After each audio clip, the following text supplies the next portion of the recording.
Fracasso escolar é o fato da gente perceber, da gente observar, da gente sentir, ao término de cada ano, o número extraordinariamente grande das nossas crianças que não são aprovadas.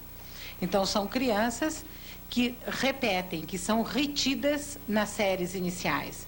Isso é muito mais grave quanto mais no início do processo de escolaridade, né? Entre primeira e segunda série, ou mesmo agora com o ciclo básico, né? Então, o fracasso escolar, ele tem se mantido no Brasil há muitos anos, né? Estatísticas que todo mundo já conhece, sabe, mostram esse afunilamento da primeira para as demais séries, né? Mesmo que tenha aumentado o número de vagas na primeira série, o que a gente tem observado é que o número de crianças que são retidas nessas séries é muito grande, né? Nós chegamos a taxas de 50%, 70% de repetência e de evasão na primeira série do primeiro grau, né? Então, isto é uma questão com o qual o sistema educacional brasileiro tem convivido há muitas décadas, né? Agora, quando se pergunta quais os fatores que têm interferido neste processo, né? Então, são apontados os mais diferentes fatores. Eu não vou entrar aqui muito na questão da aprendizagem e me deter na análise dessas questões. Mas o que mais tem chamado a atenção após os anos 70 são os famosos fatores intra- e extraescolares, né? Como fatores extraescolares, a gente tem sido colocada à frente desta realidade da nossa criança, principalmente da nossa criança advinda da classe popular, né? Da classe trabalhadora. Então, são as condições adversas de vida.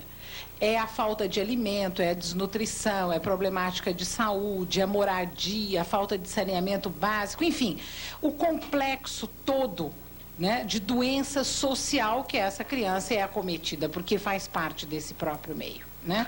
Então, estas causas são as causas mais comumente apontadas como as causas fundamentais para o fracasso escolar, aquilo que explica realmente o fracasso escolar, né? Então, essas são as causas extraescolares, né?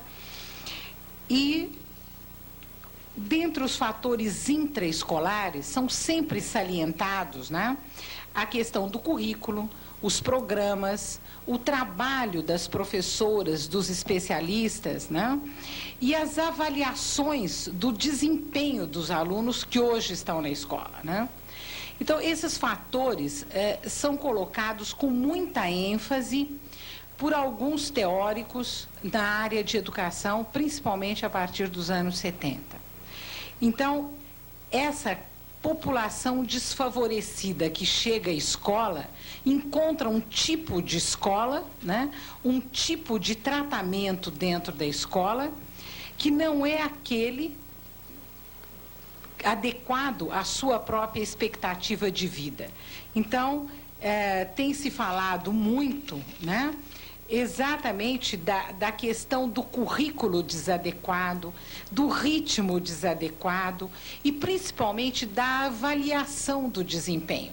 Quando eu cheguei, no momento que eu estava chegando, a Ana Maria estava se referindo exatamente a essa questão da avaliação.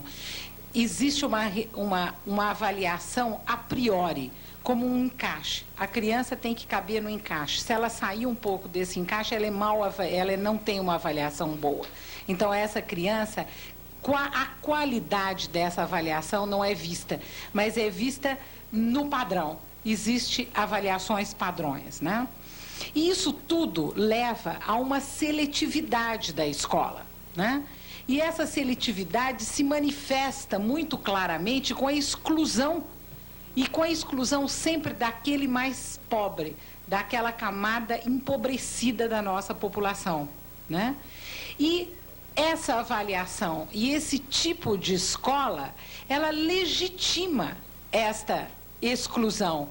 Por quê? Porque ao avaliar, esta criança não apresentou, né, grau de conhecimento compatível. Então, ela é retida. Tantas vezes retida, muitas vezes evadida. Então, essa criança não permanece na escola. Existe uma desestimulação, né, desta criança nesta escola. E existe uma exacerbação, né, do aspecto técnico, né, frente ao aspecto político desta reprovação e desta repetência da criança na escola, né? Veja, eu estou fazendo um enfoque bastante reprodutivista, porque eu acho que é aquele enfoque que mais chama, que mais aclara essa situação, tanto da escola, tanto dos fatores intraescolares, como dos fatores extraescolares. Porque a gente vê que essa escola, ela continua como mantenedora mesmo do status quo. Essa escola, como uma instituição desta sociedade, ela continua mantendo, né, e impedindo, ela mantém um determinado padrão, e ela, ao excluir a criança a mais pobre, a mais desfavorecida, ela está impedindo que essa escola consiga, desde o início da escolarização, ir paulatinamente formando a própria cidadania desta criança. Então, esta criança que é colocada para fora da escola, que ela é evadida da escola, essa criança, um futuro muito breve, é a criança que está aumentando a legião dos boia-frias, dos mal remunerados, que está engrossando o exército de reserva, né, do subemprego. E é a perpetuação da mão de obra barata e espoliada, né? São salários aviltantes responsáveis, né, pela vida miserável de uma legião de brasileiros.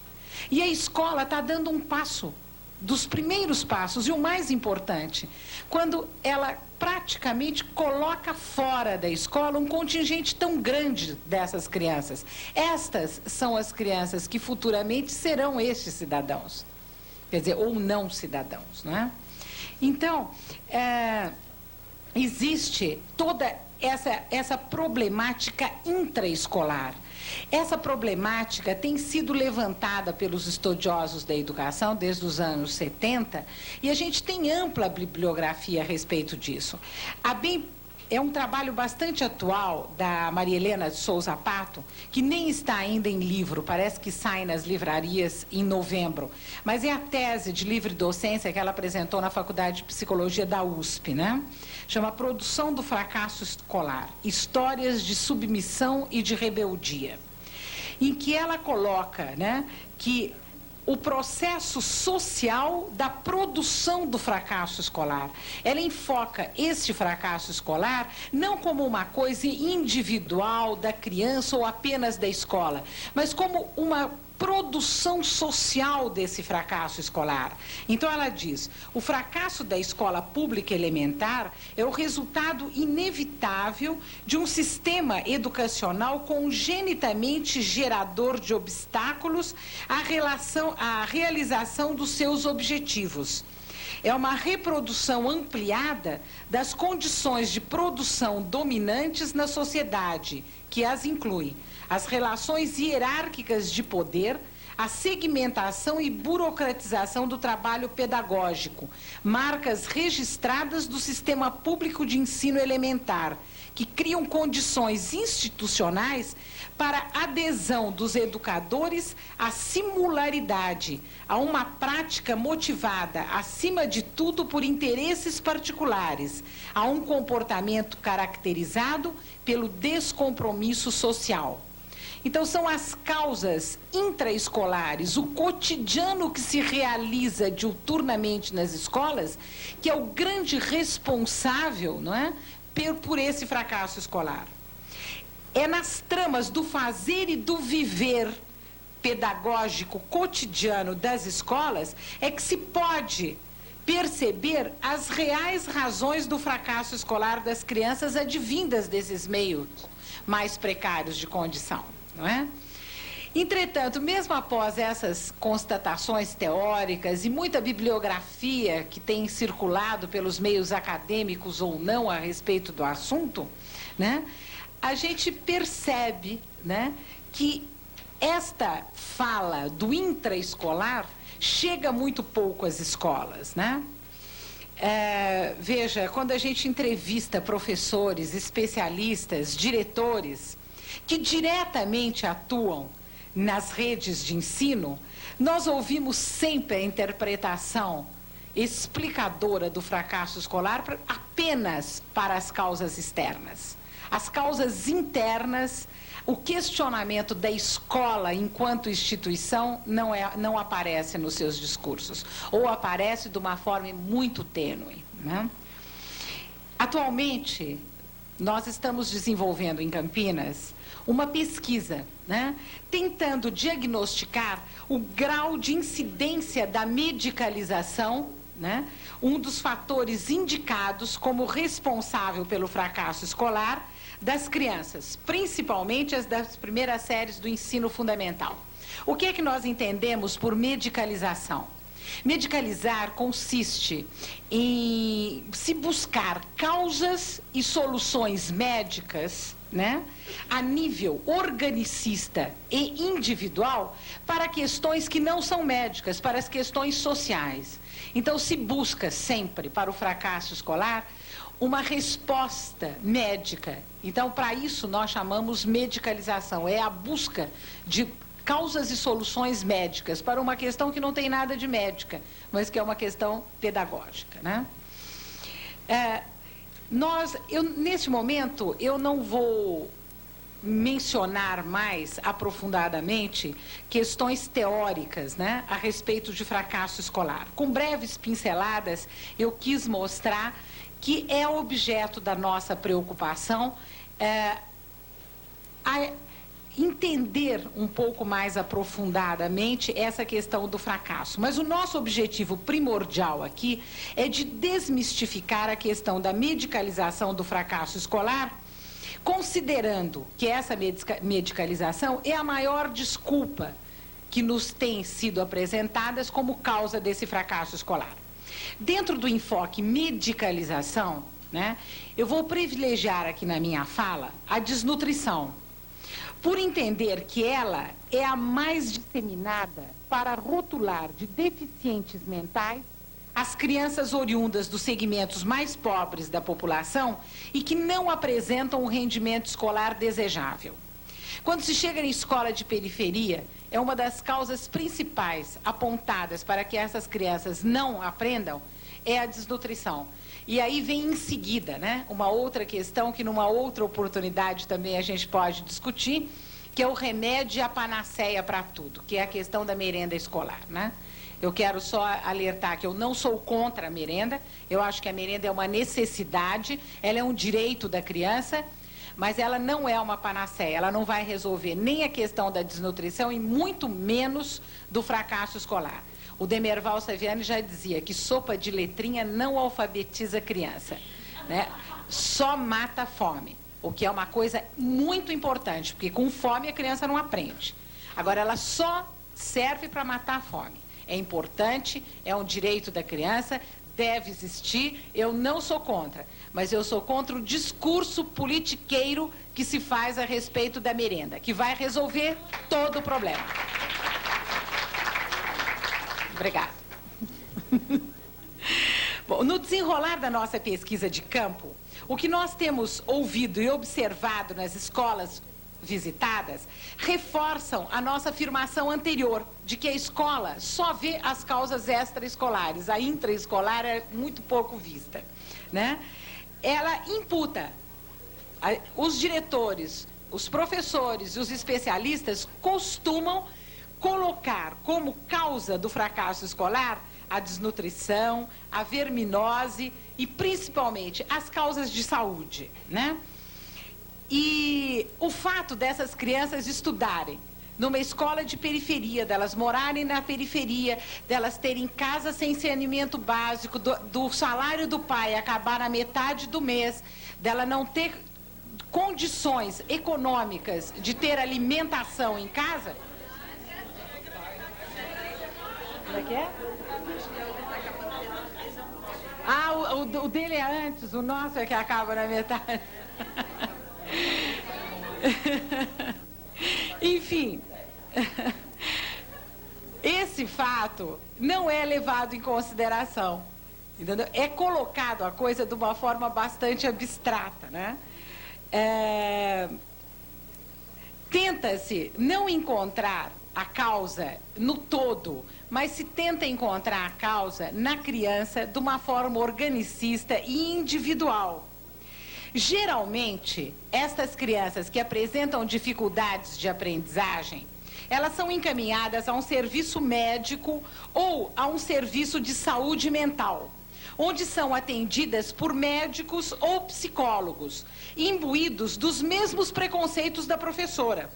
Um médico ou um psicólogo que, embora na maioria das vezes ele não possua nenhuma formação adequada, eles não hesitam em atribuir à criança, sem uma avaliação aprofundada, já dão à criança o diagnóstico de retardo mental e justificam esse retardo mental pela desnutrição. Assim, para a criança pobre, o fracasso escolar é sinônimo de deficiência mental. São crianças... Quais são, então, as crianças desnutridas? Porque elas existem, é óbvio. Quais são as crianças desnutridas que frequentam a nossa escola pública hoje? São crianças portadoras de desnutrição leve, a chamada pelos especialistas de desnutrição de primeiro grau. Nós não estamos afirmando que a desnutrição de primeiro grau não tem importância, que nem afirmando que a desnutrição é um problema secundário, muito pelo contrário. A desnutrição é um problema bastante grave, né? E é constantemente apontado como forte indicador da situação de penúria e de miséria e que vive grande parte da nossa população. Então, a desnutrição é uma coisa muito grave. Mas a desnutrição leve que essa criança tem e que ela apresenta na escola, a criança desnutrida que está na escola, geralmente é uma criança desnutrida leve. Esta desnutrição não acarreta problemas na estrutura do seu sistema nervoso. Então, esta desnutrição não impede que a criança aprenda aquilo que a escola tem a lhe ensinar, né? Nós queremos enfatizar que esta desnutrição não afeta o desenvolvimento do sistema nervoso central. Não o lesa irreversivelmente como querem alguns que defendem essa temática, né? Então, essa desnutrição leve, apenas a criança portadora dessa desnutrição, ela sacrifica o seu crescimento físico para manter o seu metabolismo. Esta criança desnutrida leve, ao ser examinada clinicamente ou por exames de laboratório, essa criança apresenta normalidade. Ela é considerada uma criança normal. A única coisa que mostra é que o seu peso e a sua altura têm um déficit para a idade. Então, esta criança, ela aprenderá normalmente aquilo que a escola lhe ensinar. Ela tem todas as condições de sistema nervoso para aprender. Ela não tem lesões e nem está irreversivelmente afetada. Não existe nenhuma controvérsia na literatura médica a respeito de que somente a desnutrição grave, a chamada desnutrição de terceiro grau, no período em que o cérebro está em desenvolvimento, e esse período no homem vai do terceiro mês de gestação ao sexto mês de vida, né? E durante um longo período, um longo tempo, neste período, apenas com estas 3 condições, né? Então, desnutrição grave, no período em que o cérebro está crescendo e com longa duração, isto é, com a duração naquele período que um cérebro está se desenvolvendo, apenas esta é que lesa irreversivelmente a estrutura do sistema nervoso, tá? Isso não significa que uma criança, mesmo que tenha desnutrição grave, ela apresente o funcionamento, quer dizer, no seu desenvolvimento cognitivo, ela tem lesões de estrutura, mas não necessariamente ela não se desenvolverá bem. Tá? Isso é uma discussão séria, não existe relação entre estrutura e função do sistema nervoso. A neurologia ainda engatinha quando se fala em estrutura de sistema nervoso, no arcabouço do sistema nervoso. Agora, na função, como se manifesta, ela engatinha. Ela não consegue ainda clarar qual é a relação que existe entre problemas de estrutura e problemas de funcionamento desse sistema nervoso. Através dos dados de uma pesquisa desenvolvida por mim, nos anos de 80 e 81, essa pesquisa chamou Influência da Merenda Escolar no Rendimento em Alfabetização, que foi objeto da minha tese de doutorado em educação. Eu constatei numa população de 860 alunos matriculados na primeira série do 1º grau da rede municipal da cidade de Paulínia, né, em 1980, que 35,9% das crianças matriculadas nas escolas apresentavam desnutrição leve. 5,5% apresentavam desnutrição de 2º grau, a mais grave um pouco. E 0,3% apresentavam desnutrição grave. Houve uma avaliação do estado nutricional dessas crianças para se chegar a esse dado, né? Essa avaliação foi feita por um médico pediatra da Unicamp. Essa avaliação foi feita em 3 tomadas. A primeira tomada, que é esse resultado, foi feita no mês de março.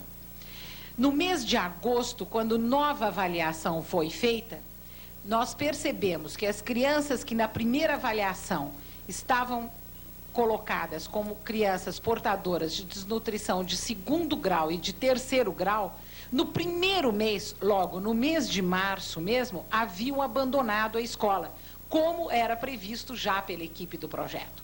Então, uma criança com desnutrição de 2º grau e de 3º grau, ela não tem condições físicas de se manter na escola.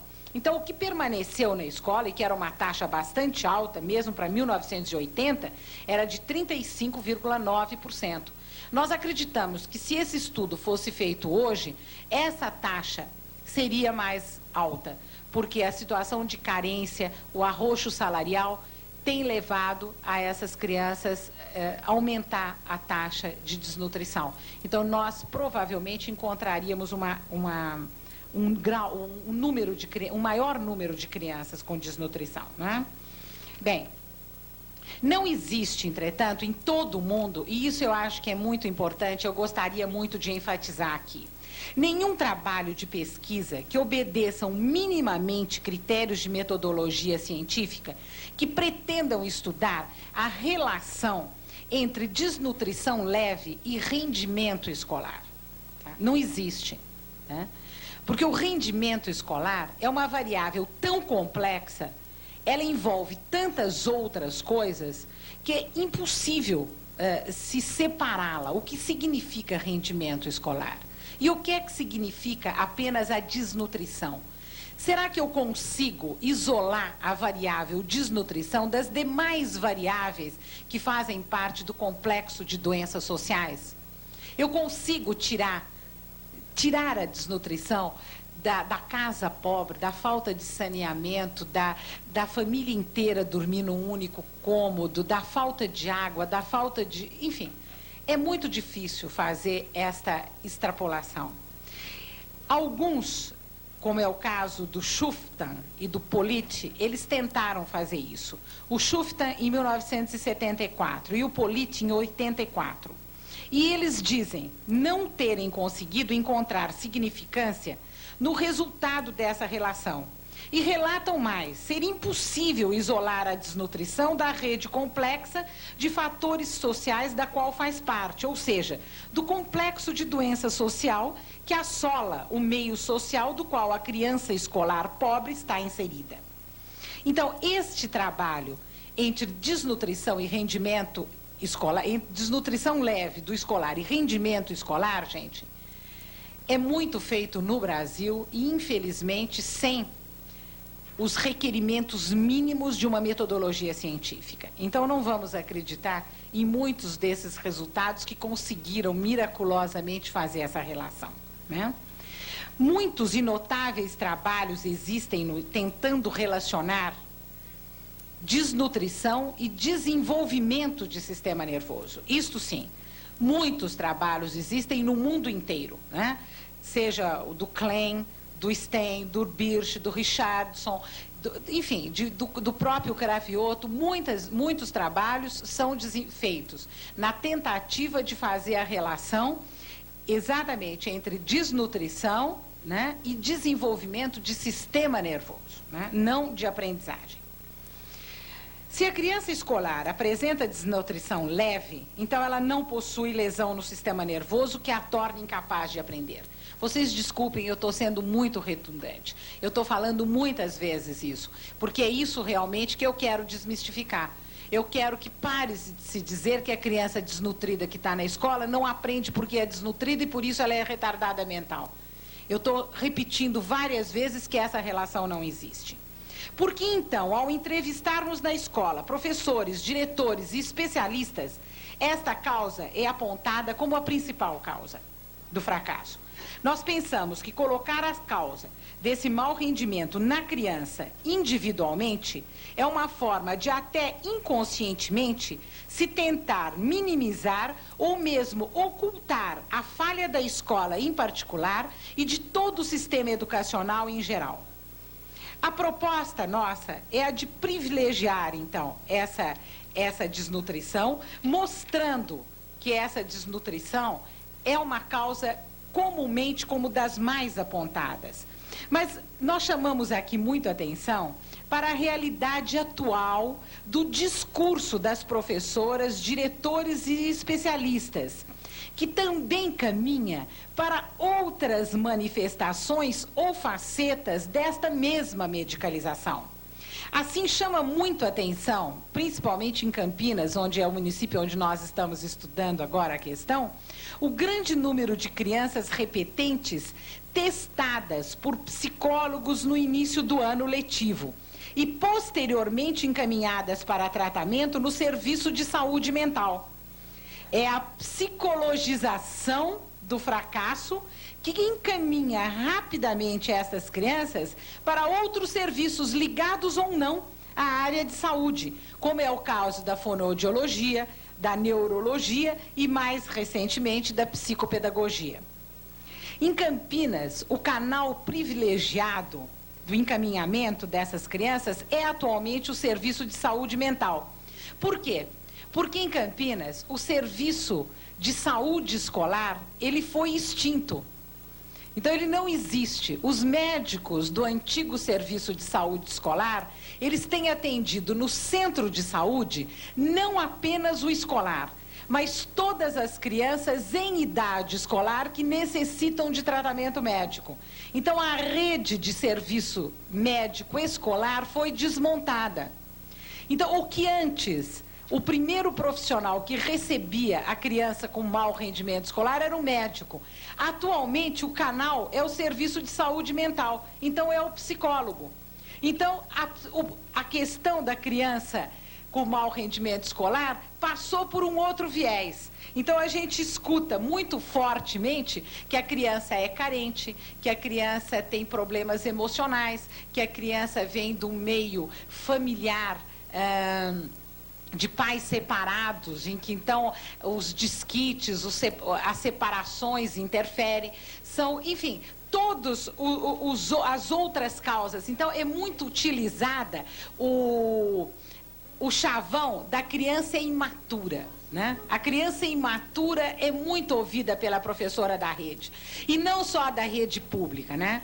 Outro dia, uma amiga que tem uma criança na escola particular me contou um fato interessante demais. A criança dela era uma provável repetente de uma escola particular. Então, a mãe perguntou ao filho: mas, meu filho, por que a tia está dizendo que você pode repetir? Ah, mãe, você não sabe? A tia disse assim, que nós todos somos que nem uma mangueira cheia de manga, né? Você não sabe? Umas amadurecem mais depressa, outras mais tarde. Eu, por exemplo, só vou amadurecer o ano que vem. Então, ele... né? Então, já estava começando a passar para a criança, né? E a própria criança estava aceitando que ela estava verde e que o ano que vem ela amadurece, que nem a manga que está na mangueira. Veja, é o discurso que vai passando e a criança passa para a mãe. E ele se tranquiliza, ela é só uma manga. Percebe? Então, é uma outra forma, é uma outra faceta da medicalização. E que está passando rapidamente. Está passando rapidamente, porque na escola particular, isso chega também de uma forma rápida. Só que na escola particular não dá para chegar à medicalização da desnutrição, mas dá para chegar da imaturidade, rapidamente, né? E rapidamente a gente vê a substituição, por exemplo, dos testes de QI, porque hoje em dia são extremamente bombardeados, mas pelo N, por exemplo, né, que é o exame evolutivo, neurológico evolutivo, que leva toda uma rotulação de científico, porque biológico, né, e que na realidade é a repetição do mesmo teste de QI. E que, infelizmente, nas nossas faculdades de pedagogia, inclusive na minha da Unicamp, as nossas alunas aprendem, não sei para quê, aplicar um teste de neurológico, que chama exame neurológico evolutivo, é o famoso N, que está substituindo o QI, né? E que com uma rotulação muito mais pomposa, né? Porque é neurológico e, portanto, deve ser neutro, né? Só que de neutro não tem nada, né? Então, a gente tem que tentar, pelo menos, a desmistificar, né, essa dura realidade que é a medicalização desse fracasso, que são as causas. Nós temos que desmistificar também e colocar no lugar adequado a questão das famosas causas externas desse fracasso. E como é que a gente tem que fazer este combate? Através da articulação destas causas, as externas, aquelas causas, as intraescolares, que são as existentes dentro do próprio âmbito escolar. E que tenhamos clareza dos fatores que determinam essas duas causas e que as articulam. Esta trajetória, essa fala, né, minha, eu acho que nos conduziria a relativizar e até mesmo inverter muitas das formas de compreendermos este fracasso, dentre as quais nós poderíamos exemplificar a atual caracterização do fracasso escolar como problemas de aprendizagem e que deveria, nesta perspectiva, se configurar também e talvez principalmente como problemas de ensinagem, que não se produzem exclusivamente dentro da sala de aula. Nós devemos continuar falando em fracasso escolar como até hoje se tem feito, ou devemos assumi-lo como problema social e politicamente produzido? Obrigada.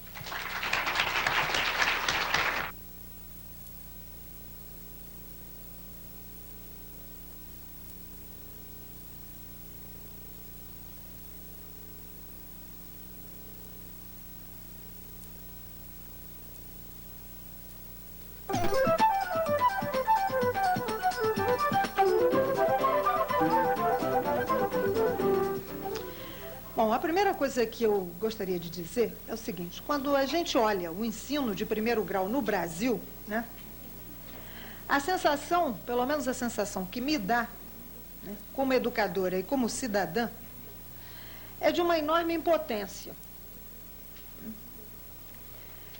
Mais uma vez, a nossa recém-promulgada Constituição, né, afirma o direito de todos à educação.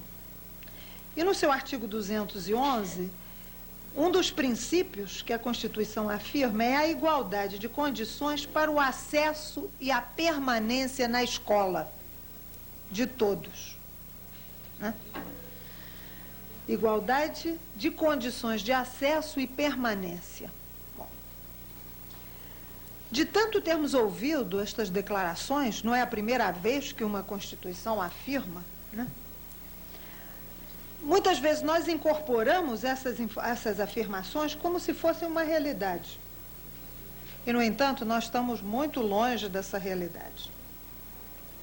Nós sabemos que milhares de crianças no nosso país jamais entraram na escola. Ou, se entraram, não lograram nela permanecer mais de 1 ou 2 anos, né? E, se puderam frequentá-la por um pouco mais de tempo e mesmo terminar o primeiro grau, não alcançaram o domínio adequado dos processos básicos de leitura, escrita e cálculo, né? Cada vez mais nós estamos vendo que muitas vezes se ingressa até na universidade, sem que esses processos e que o domínio da língua materna, né, seja adequado num grande número da população. Então, esse é o nosso sistema. O sistema de ensino público de primeiro grau, temos que admitir, é em nosso país um grande fracasso, né? Por isso, toda a iniciativa de trabalhar nesse sistema, de procurar melhorar a qualidade desse sistema, na minha opinião, é altamente prioritária, porque se nós vamos olhar o sistema como um todo no país, ele é um grande fracasso, o ensino público de primeiro grau. Certamente são muitas as causas que incidem para provocar esta realidade. Não se trata de algo natural, como podem pensar alguns, ou mera expressão da realidade socioeconômica, das desigualdades de todo tipo que marcam a nossa sociedade, que a marcam de maneira estrutural. Essa situação é socialmente construída e, portanto, todos nós somos corresponsáveis dela. A nosso ver, é somente a partir de uma visão articulada entre o político-social e o pedagógico que tem sentido que nos reunamos hoje para tratar sobre o ensino e a avaliação da aprendizagem na escola de primeiro grau, né? Isso me parece fundamental, apesar de que eu acho que é um princípio hoje bastante conquistado já para o professorado, mas eu acho que a gente tem de voltar a dizer isso, né? Nós não podemos desvincular a análise das questões pedagógicas do contexto mais amplo, social e político e econômico, das variáveis onde a pedagogia acontece. Ela não acontece no vazio, ela é socialmente situada, né? As variáveis pedagógicas, se por um lado elas não são onipotentes, né, elas também não são irrelevantes, mas a gente tem de tentar uma abordagem que seja articulada entre o que a gente chama fatores intraescolares, onde entra todo o pedagógico, e nesse caso o ensino e a avaliação, e as chamadas variáveis extraescolares ou contextuais. Portanto, o nosso ponto de vista inicial é o reconhecimento de uma realidade, a falência do ensino público no Brasil. Uma situação que não é natural, nem neutra, que é construída e interessada. De fato, em geral, não existe uma vontade política realmente comprometida com a criação de uma escola pública de qualidade. E, portanto, se nós estamos aqui presentes, é porque a gente quer ser uma expressão dessa vontade política. É este o contexto em que o magistério, como categoria profissional, se situa. E um dos indicadores mais visíveis da falta de compromisso com a escola pública são as próprias condições de trabalho dos professores. Pressionados pela sobrevivência diária, têm de enfrentar o dia a dia da escola e da sala de aula procurando com seus alunos estratégias que lhe permitam conviver com seus conflitos pessoais e o de seus alunos, expressões da própria crise da sociedade brasileira. E, neste contexto pessoal e social, ensinar e aprender, tarefa que muitos consideram uma tarefa impossível. Confesso que o quadro me parece tão grave que me resulta difícil vislumbrar alguns elementos que nos ajudem, como professores, a assumir, com compromisso, nossa função de ensinar e aprender. Ensinar, tentar ensinar, na escola de primeiro grau, hoje, é um ato. Segundo o testemunho de muitos professores, e isso eu ouvi deles, né, professores de primeiro grau, que ensinar na escola de primeiro grau hoje é muitas vezes um ato de desespero, de indignação e, no melhor dos casos, de teimosia.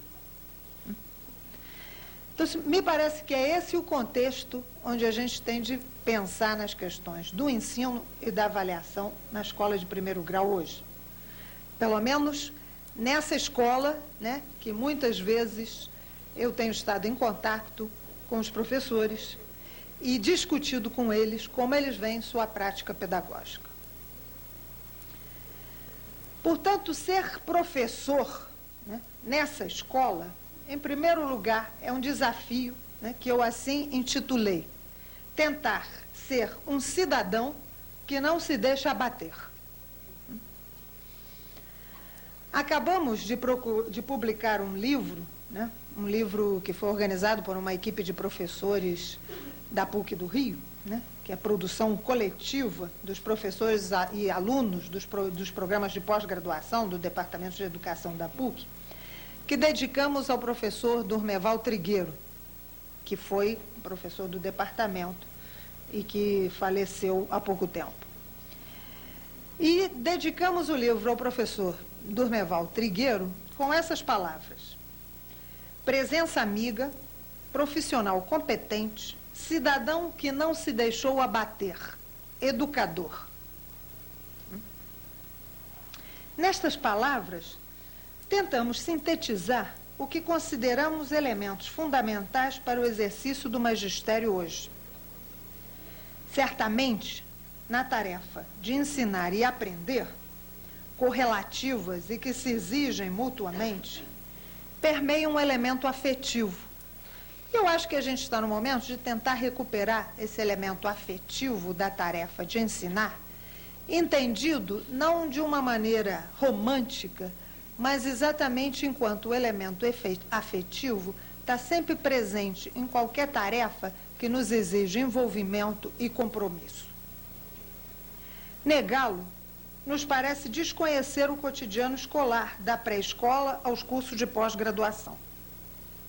Reduzir o ensino a esta dimensão seria, por outro lado, negar a especificidade da relação pedagógica, em que o conhecimento ocupa lugar central. Como afirma Lelis, o significado da relação pedagógica se justifica exatamente pela transmissão, apropriação crítica e produção de um conhecimento novo por alunos e professores. Mas esta tarefa, para ser realizada, supõe envolvimento, o profundo engajamento com o aluno no plano intelectual e afetivo, o qual deve ser perpassado por uma postura de paixão, de prazer pelo trabalho. Dimensão essa, nas atuais circunstâncias sociais e de exercício profissional do magistério, difícil de ser vivenciada e, no entanto, importante de ser afirmada na luta, nas contradições diárias, talvez por seu caráter utópico. Junto com o prazer, o magistério exige competência. Como tentaremos abordar este aspecto no próximo item, nos deteremos aqui na terceira dimensão, a cidadania. Cidadão que não se deixa abater. A nosso ver, este é o grande desafio para o magistério hoje. certamente, intimamente unido à questão do prazer-frustração. O abatimento dos professores é grande. Como ensinar e aprender sem acreditar na profissão como espaço de exercício de uma cidadania crítica e comprometida com a transformação social? Se instala a rotina, o cumprimento formal do ritual escolar, a falta de compromisso. Ser cidadão na escola pública hoje, como em geral no país, está se transformando em um ato heróico, principalmente se realizado numa perspectiva puramente individual. A recuperação, a recriação de uma vontade coletiva de assumir o compromisso com a escola pública como espaço social imprescindível para a democratização da sociedade, nos parece constituir um elemento básico para que se possa dar um ensino e uma aprendizagem pessoal e socialmente significativas na nossa escola de primeiro grau.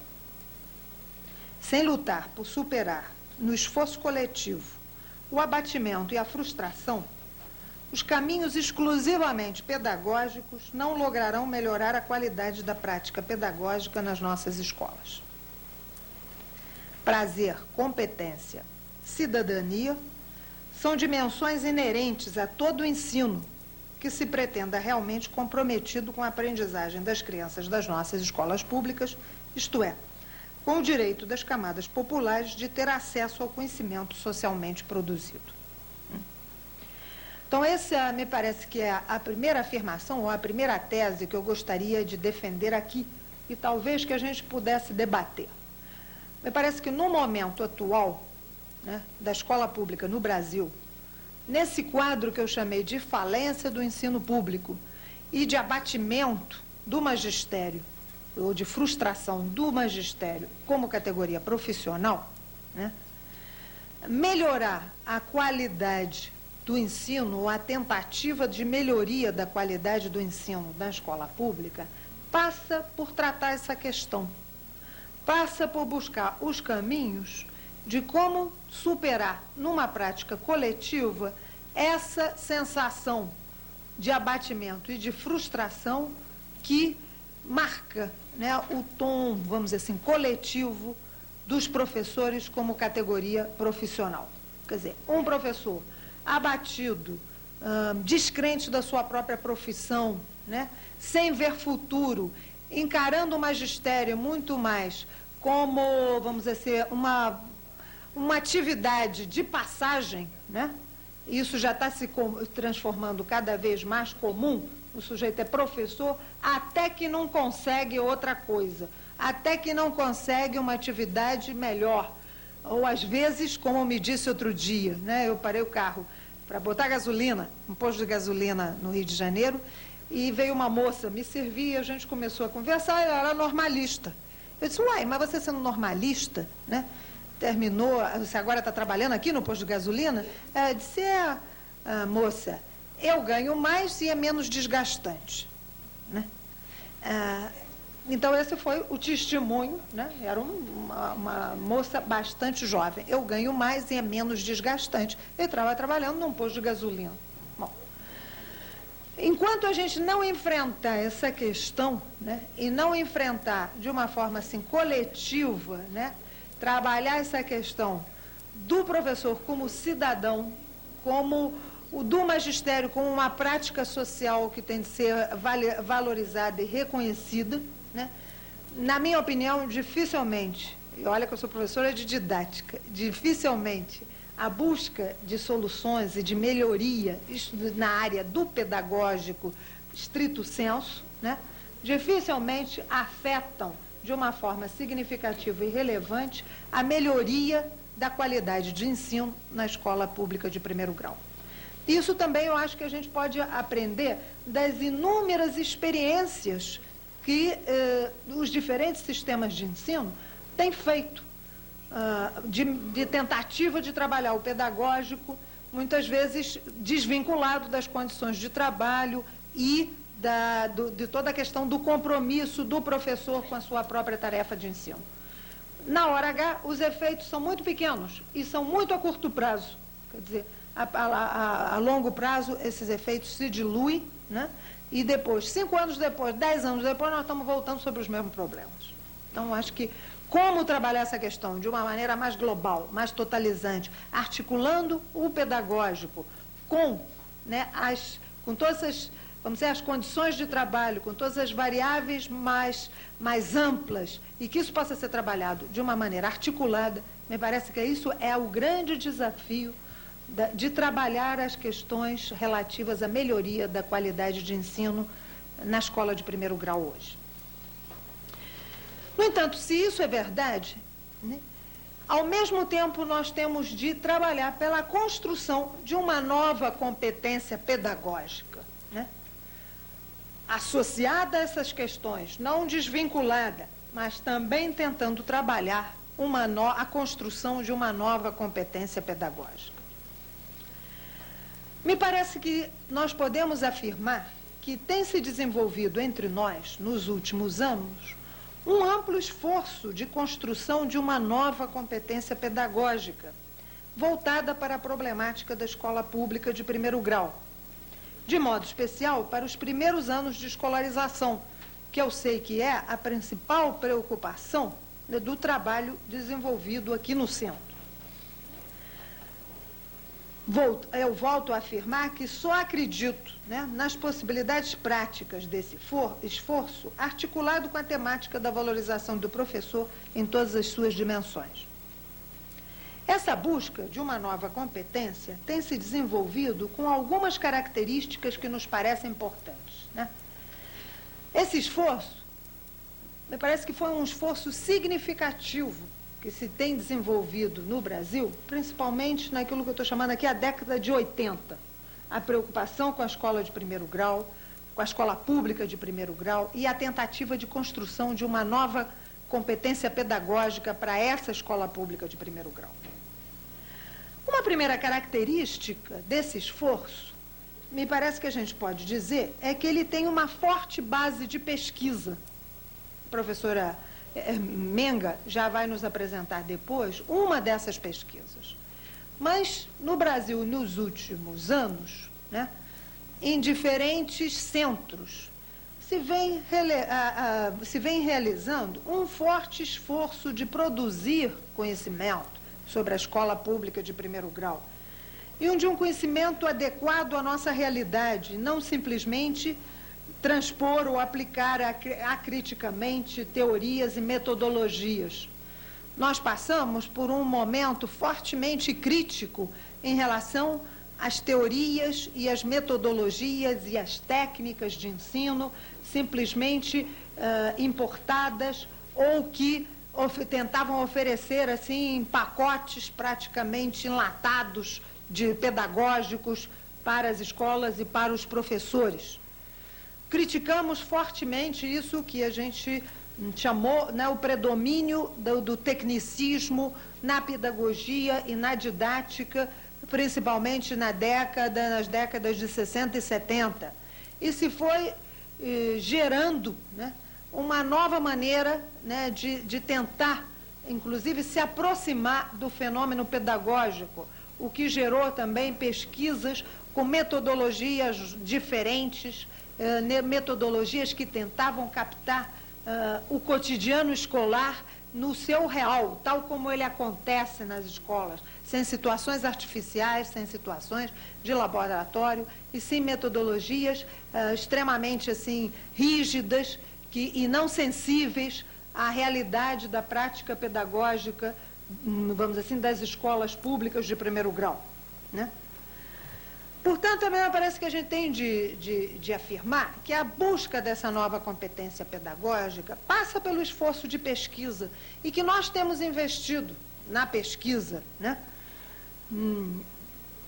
As universidades, mas não só as universidades, grupos, vamos dizer assim, diferenciados de professores, de supervisores, de especialistas têm sido envolvidos nesse esforço de pesquisa e que, portanto, se está tentando, né, criar uma nova competência pedagógica fruto da reflexão, da análise, do estudo do nosso cotidiano escolar, do cotidiano escolar das nossas escolas públicas. Isso não quer dizer que se negue ou ignore a contribuição de grandes teorias e correntes do pensamento que nas diversas áreas do conhecimento se desenvolvem em diferentes países, mas sim que o esforço de que partir da análise do nosso cotidiano escolar e que é no confronto com ele que essa nova competência vai surgir, isso eu acho que é uma convicção que vai se afirmando cada vez mais entre nós. São muitos já os trabalhos de boa qualidade realizados, por exemplo, na área de alfabetização. Eu acho que exatamente essa área, que é o centro de preocupação dos trabalhos realizados aqui no centro, tem sido objeto de bastante pesquisa nos últimos anos, e pesquisa de boa qualidade. Na nossa opinião, está faltando, talvez, a elaboração de um estado da arte que sintetize os resultados mais significativos e os faça disponíveis para todos os professores.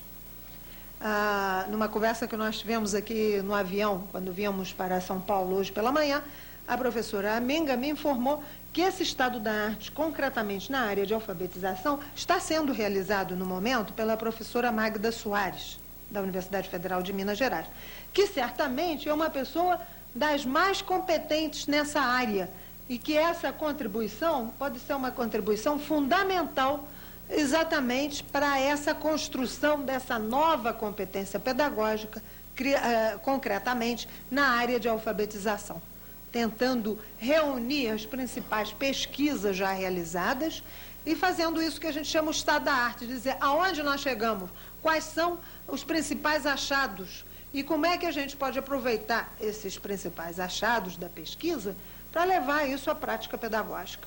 Então, me parece que essa é uma notícia muito boa, né, com o financiamento do INEP, né, que a professora Magda Soares exatamente está fazendo um trabalho dessa natureza na área de alfabetização. Acho que isso pode ser uma contribuição fundamental nessa busca dessa nova competência pedagógica, concretamente na alfabetização. Outra característica dessa nova competência em gestação é que ela nasce da prática, né? É da imersão na prática pedagógica, em íntimo convívio com ela, trabalhando-se na articulação teoria-prática, numa perspectiva de unidade, ou numa perspectiva, que a gente possa dizer, de dialética, que surge essa nova competência. Tenta-se, assim, superar uma divisão dicotômica, que é por associação ou justaposição, entre o pensar e o agir, o conhecer e o fazer. Não se trata de uma nova competência de caráter exclusivamente operativo, que procura passar aos professores um fazer puramente funcional, mas da tentativa de construir uma prática pedagógica crítica e refletida. Então, essa também me parece que é uma das características fundamentais dessa nova competência pedagógica. É uma competência que a gente está procurando não numa perspectiva tecnicista. Portanto, não se trata de enlatar de novo, né? E de alguma forma dar uma fórmula, né? Ou um método quase que mágico que, aplicado de uma maneira quase que automática, vai gerar determinados resultados.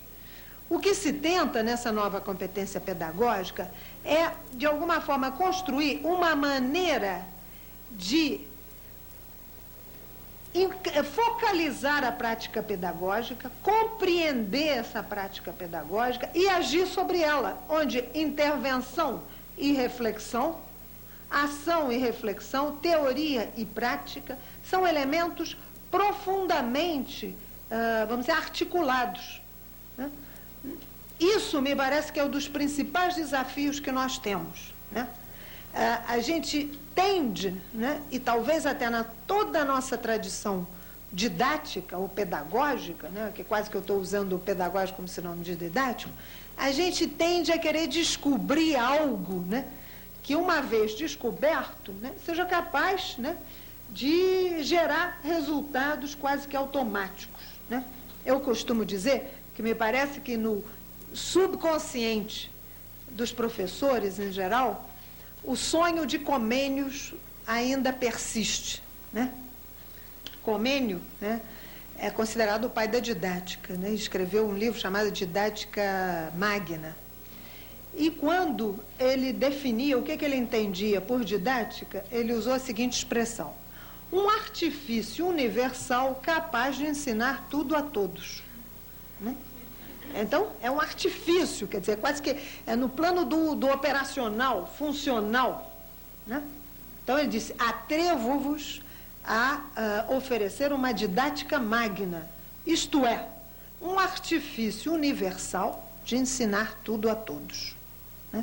Quase que um método único, capaz de que, uma vez respeitada a sua lógica, ele necessariamente vai gerar esse resultado que é a aprendizagem, capaz de ensinar tudo a todos.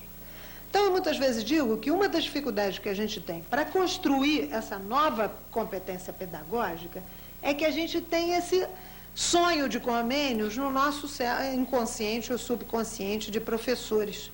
A gente está buscando, é como essa história de procurar o elixir da vida eterna, né? Então, de prolongar a vida eternamente. É como um método único, capaz de ensinar tudo a todos. E a gente vê que na história da didática no Brasil, sempre, de repente, parece que a gente descobriu um método único, né? Então, me lembro que no final das décadas de 60, princípio dos 70, era instrução programada, método único, né? Vamos programar, vamos dizer assim, em estilo instrução programada, e a gente é capaz de ensinar tudo a todos. Ou em outro momento era dinâmica de grupo. Dinâmica de grupo é, de alguma forma, esse artifício universal capaz de ensinar tudo a todos, né? E a gente quase que continua procurando isso. Pois um elemento fundamental dessa nova competência pedagógica é romper com isso, superar esse desejo, né? Ao contrário, afirmar o contrário, não existe um método capaz de ensinar tudo a todos. Né? Primeiro, porque o método está sempre, né, profundamente unido ao conteúdo, quer dizer, não pode haver um método capaz de ensinar tudo, quer dizer, o método didático está marcado pela epistemologia de uma área específica, e depois, também, todos, né, crianças, adultos, diferentes contextos sociais, né, etários e tal, também tem uma série de variáveis que marcam o ensino, que está afetado pelo sujeito da aprendizagem. Então, o primeiro elemento que eu acho que é fundamental nessa conquista ou essa gestação dessa competência pedagógica que está sendo gerada, que vai nascendo da pesquisa, pouco a pouco, lentamente, mas já com uma certa base, e que vai nascer da prática, é que não é por aí. Nós não vamos tentar criar um método único. Ao contrário, a gente vai tentar criar uma postura pedagógica capaz de trabalhar de uma maneira articulada as diferentes variáveis, o que eu costumo chamar os diferentes estruturantes da prática pedagógica. Né? E, portanto, uma das coisas que a gente teria de desistir é dessa questão de buscar algo capaz, um método, enfim, mais ou menos, que vai ser capaz de alfabetizar em qualquer circunstância, qualquer criança. Não. Possivelmente isso não existe. O que você vai ter é de aprender a lidar com um conhecimento teórico consistente de psicologia, de linguística e de outras áreas, de tentar ver quais são os caminhos mais adequados para alfabetizar essa criança que tem esse contexto, que tem essas experiências, que tem essa cultura, que tem essa linguagem, e como é que eu lido com isso? Sem que haja uma fórmula mágica que vai resolver todos os problemas. Bom, uma terceira característica dessa nova competência é seu caráter de produção coletiva, que é outra coisa também que eu acho que a gente está começando a aprender, mas ainda muito lentamente. Né? Nós estamos acostumados a ouvir falar de pedagogias ou de métodos didáticos que estão necessariamente unidos a uma pessoa concreta. Né? Então eu falo, é o método de Skinner, falou o método de Rogers, ou é o método de Paulo Freire, né? E, no entanto, essa nova competência pedagógica que a gente está mais ou menos procurando construir, ela vai se transformar, ela está aparecendo como uma produção coletiva. Ela não vai ser muitas pessoas, né? Professores que estão na rede, supervisores, professores da universidade, cientistas, vão dar luzes sobre diferentes ângulos, mas ela está sendo gerada como uma produção coletiva.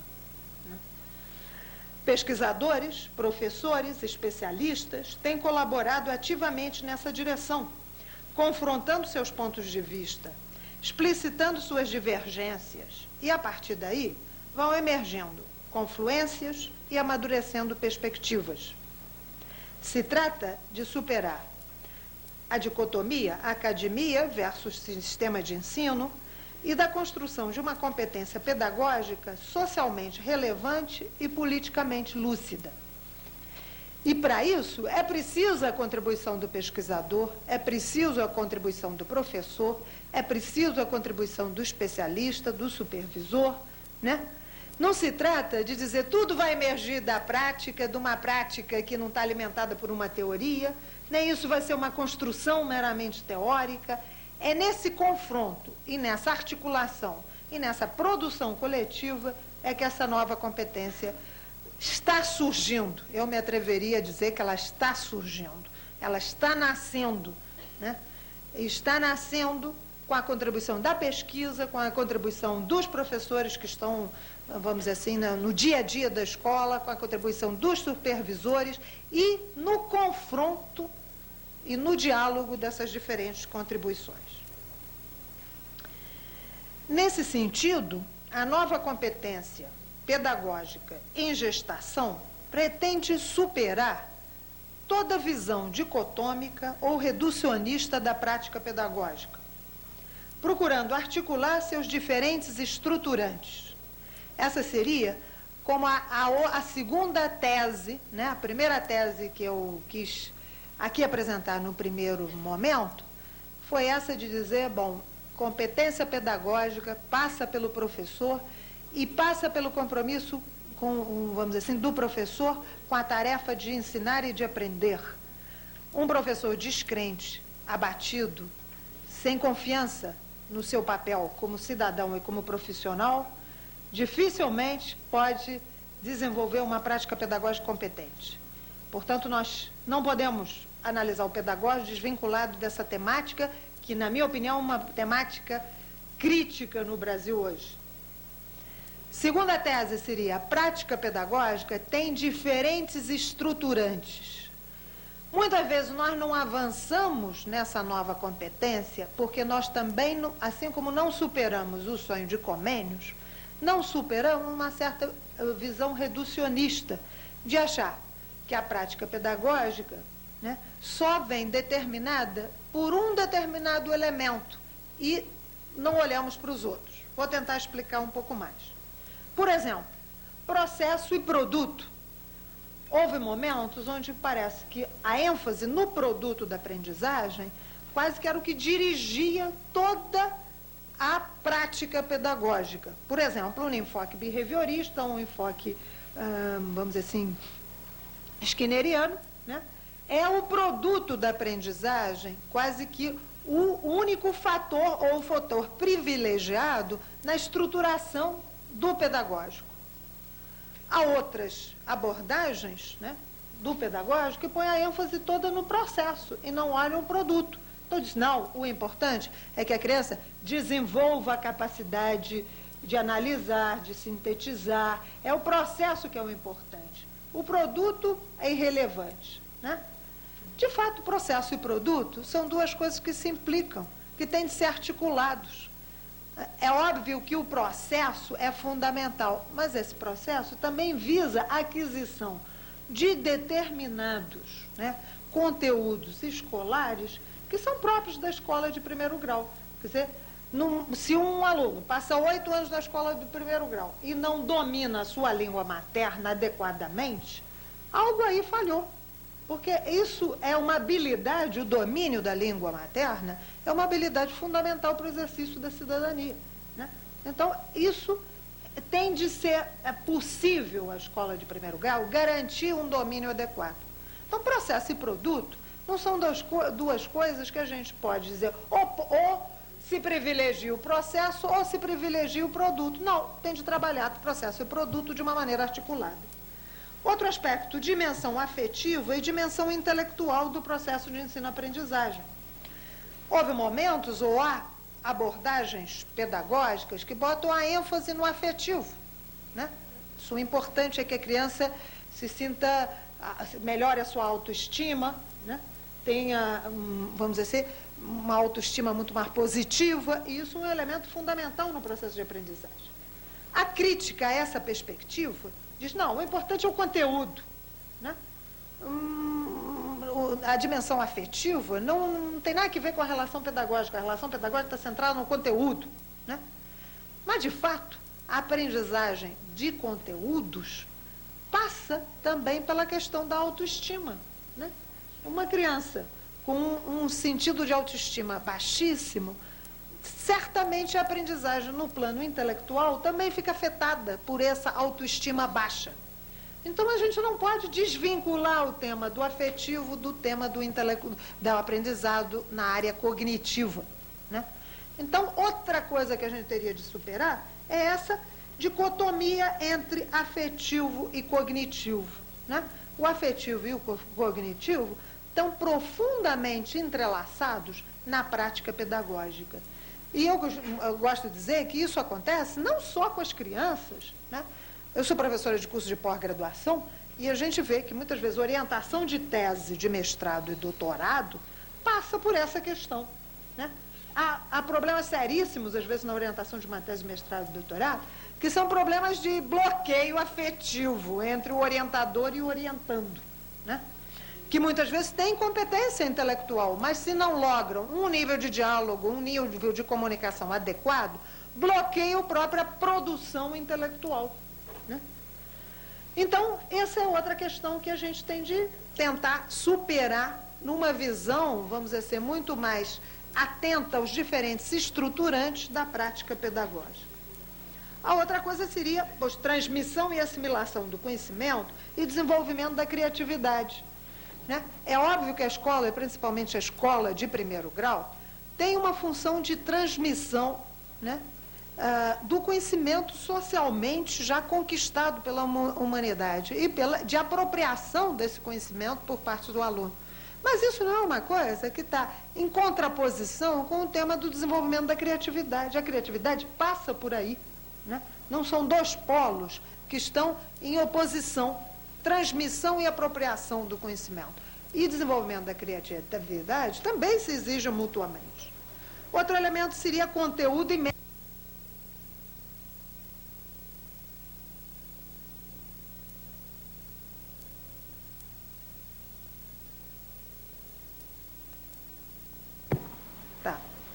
Quando se afirma que é fundamental o domínio do conteúdo por parte do professor no processo de ensino, não quer dizer que baste o domínio do conteúdo, nem quer dizer que o domínio do conteúdo por si só leve a um adequado tratamento pedagógico desse conteúdo.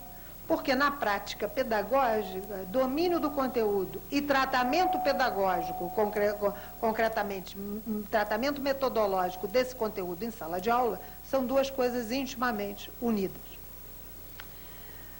Portanto, né, esta nova competência pedagógica que nós estamos tentando construir,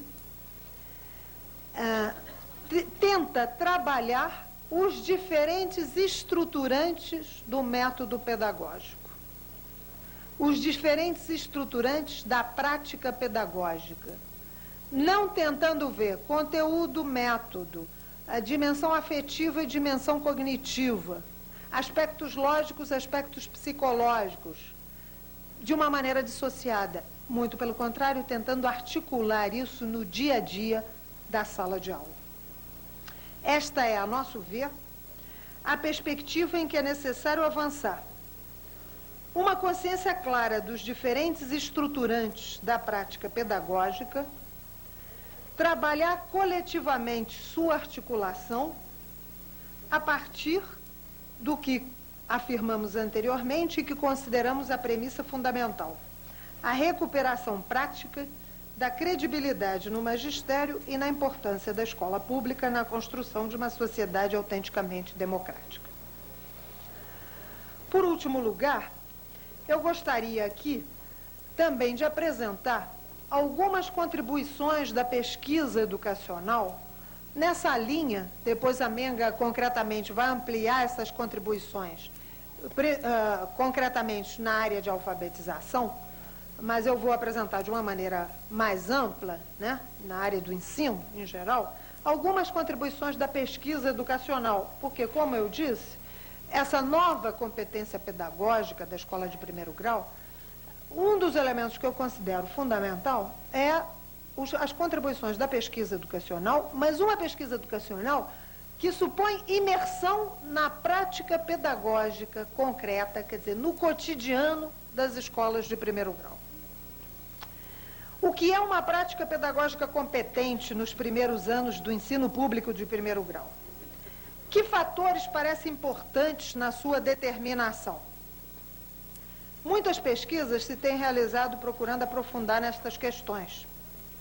No Departamento de Educação da PUC do Rio, temos desenvolvido inúmeros trabalhos nesta linha, que denominamos de análise do cotidiano escolar, procurando focalizar especialmente práticas educativas consideradas bem-sucedidas, no sentido de uma aprendizagem efetiva dos alunos, desenvolvida nas condições normais da rede pública do ensino. Então, a nossa preocupação tem sido essa: procurar ver e detectar na rede pública de ensino práticas pedagógicas que são reconhecidas como bem-sucedidas. Quer dizer, reconhecidas por quem? Reconhecidas pelos próprios professores, pelos supervisores, muitas vezes pelas famílias, né? Então, nós vamos às escolas, visitamos as escolas, conversamos com professores, famílias, supervisores, alunos, detectamos algumas práticas que são consideradas bem-sucedidas. E tentamos analisar essas práticas e tentar ver o que acontece aí. Quais são os elementos que estão presentes nessas práticas e que parecem, de alguma forma, pelo menos estar relacionado com uma prática pedagógica bem-sucedida. E vamos ver quais são os elementos que se repetem nas diferentes práticas pedagógicas consideradas bem-sucedidas. E algumas coisas a gente vai descobrindo. Por exemplo, né, vamos dizer alguma. Em geral, né, na maior parte dos trabalhos, sugerem dois grandes grupos de fatores que parecem se relacionar com a produção de uma prática pedagógica competente. Fatores que nós consideramos mais de caráter institucional e outros que são de natureza mais especificamente pedagógica. Em fatores mais de caráter institucional, né, podemos assinalar alguns, tais como a maior participação dos professores nas decisões pertinentes à sua ação, né? Quando o professor, em geral, participa das decisões, inclusive das decisões sobre currículo, né, prática em sala de aula, quer dizer, que as coisas não vêm prontas para os professores, né? Maior possibilidade de troca entre os professores seria outro elemento. Nas experiências bem-sucedidas, em geral, há espaços previstos na organização escolar de troca entre os professores. E outro elemento, que é a utilização dos professores mais experientes para prestar auxílio técnico-pedagógico aos seus colegas. Professores que muitas vezes são reconhecidos pelos próprios pares como tendo mais experiência e sendo reconhecidos pelos seus pares como bons professores. Bom, no que diz respeito aos fatores pedagógicos propriamente ditos, né, são destacados vários fatores, principalmente nos primeiros anos de escolarização, como, por exemplo, a existência de atividades planejadas, mesmo quando não existe um plano formal escrito. Isso foi uma coisa muito interessante. Não transformar planejamento de ensino de sinônimo de plano formal. Muitas vezes existe o plano formal e não existe planejamento, no sentido mais profundo do termo, porque o plano é mecânico. Então, não existe uma atividade refletida, pensada, continuamente sendo revista a partir dos resultados, mas simplesmente um instrumento que é formal e mecânico, né, que é utilizado, mas que não é uma atividade que nós consideramos aqui planejada, enquanto refletida, pensada e continuamente analisada. E outras vezes não existe, ou existe muito superficialmente, um planejamento formal, mas a gente percebe que existem atividades planejadas. Quer dizer, a professora está consciente do que ela quer, ela sabe onde ela quer ir, ela pensa o que ela quer fazer, né? Não é uma atividade improvisada em sala de aula, mesmo que não exista um planejamento formal, ou que esse planejamento formal seja muito, vamos dizer assim, muito superficial. Outro elemento que aparece bastante comum nessas pesquisas, né, é o maior uso do mecanismo de apelo à afetividade nessas práticas bem-sucedidas.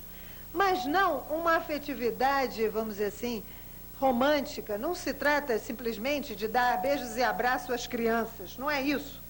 Mas a afetividade que reveste um caráter marcadamente instrucional, quer dizer, dar atenção à criança, manifestar que é importante para a professora o que ele faz, né?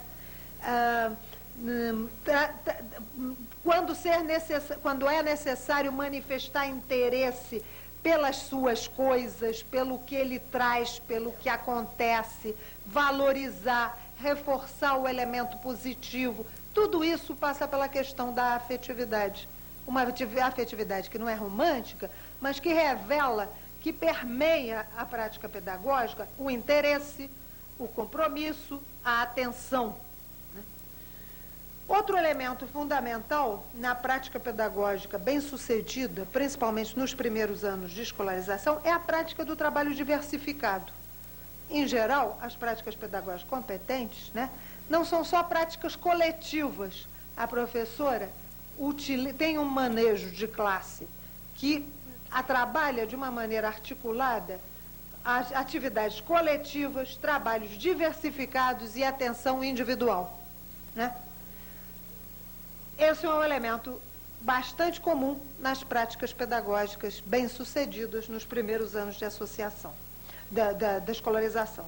Existe uma associação harmônica do atendimento grupal e individual, coletivo, diversificado e individual. E, por outro lado, também, outro elemento importante é a ligação do conteúdo com a realidade dos alunos, né? A escola não ignora a realidade cultural, social, os interesses e, de alguma forma, encontra o cotidiano escolar uma maneira de trabalhar o conteúdo escolar articulado com a realidade dos alunos, né? Estes elementos não me parece que sejam elementos, vamos dizer assim, de uma enorme novidade.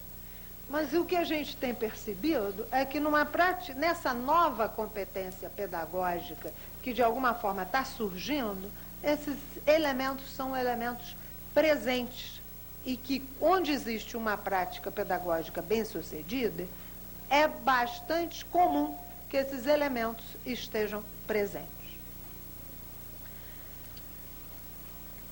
Segundo a autora, né, aqui eu estava me baseando principalmente em dados de uma pesquisa realizada pela professora Marli André, que é atualmente professora aqui na Universidade de São Paulo, né? Segundo ela, há um elemento adicional e bastante geral nas pesquisas que se mostrou associado às práticas docentes bem-sucedidas. E nós voltamos ao início da nossa conversa. É o compromisso expresso da professora com o trabalho que realiza, né? Em última análise, é o compromisso do professor, né, que é uma variável que, de alguma forma, dá vida a todas estas outras variáveis que por si só não produzem uma aprendizagem significativa, mas que de alguma forma aumentam seu potencial de gerar, né, aprendizagem quando vão associadas a esse compromisso do professor com a sua tarefa. Portanto, voltamos ao nosso ponto de partida. Um professor desiludido, procurando apenas sobreviver, desmotivado e descrente do magistério como prática social e espaço de exercício da cidadania, não poderá desenvolver uma prática pedagógica competente e crítica. É, portanto, a valorização do magistério como categoria profissional, a nosso ver, o ponto nevrálgico para a construção de uma escola pública de qualidade e realmente democrática.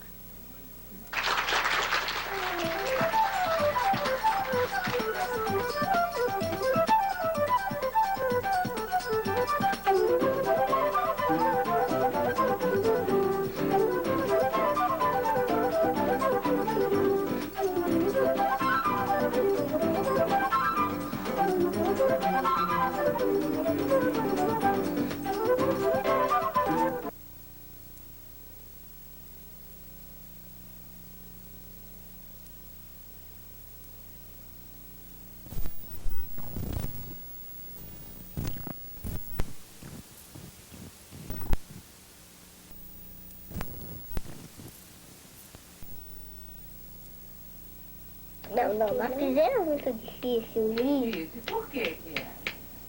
Eu vou escrever lá pra você. Deixa eu ver. Ah, vai, foi eu que inventei. Então eu escrevo. Lá.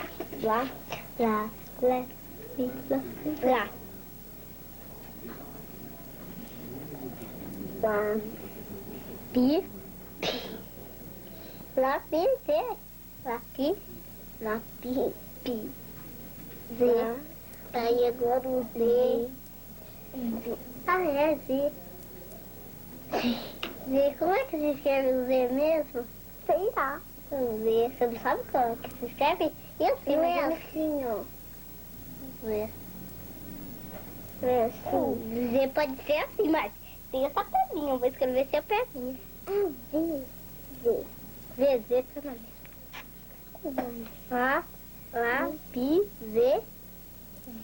Lá, Z. Lá.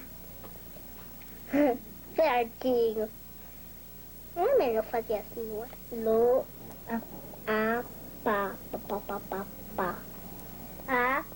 Pá. P de pato. P.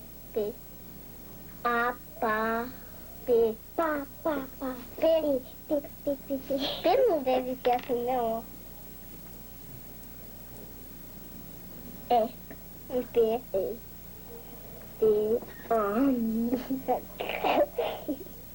Agora a P, apagar, H, aquele lá que você fez. H.